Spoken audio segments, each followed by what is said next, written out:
Regina Keller and I were together at a meeting of what's called the Steering Committee for the Virginia School Consortium for Learning back in September. And one of the questions that I asked people went something like this. So, of all the things that are a challenge to you in your school division, what are some of the things that are your biggest challenges for the work that you're trying to do with student learning? And across the room, and there were probably 50, 55 people in the room, what emerged as being a real challenge was, how do we not just talk about the profile of a graduate for Virginia young people, but how is it that we actually start to implement changes that will allow our young people to become competent in the areas that the Virginia profile of a graduate really specifies. And those are 5 things. One is that students will be better collaborators with each other, that they'll be better critical thinkers, in other words, how to figure things out, that they'll be more creative, so really being able to come up with interesting solutions that maybe nobody's ever thought of to problems or just to make things. And then also that we wanted everybody to be great communicators, and that wasn't just limited to what we're doing right now, which is talking to each other, but also to be able to use any kind of medium, whether it's film or whether it's video or whether it's writing or even using social media to communicate ideas and information to each other and just to connect with other people. And then the last thing is to be great citizens.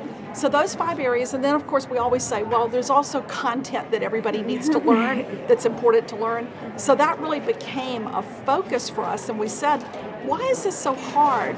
And people said, because we never get time to really work on this in a deep way. So what we decided to do was to start bringing educators together to think together and to come up with actions that would allow them to change schools in ways that would support kids getting more opportunities to work on communication, collaboration, creativity, communication, and citizenship. So that's what everybody's doing here today.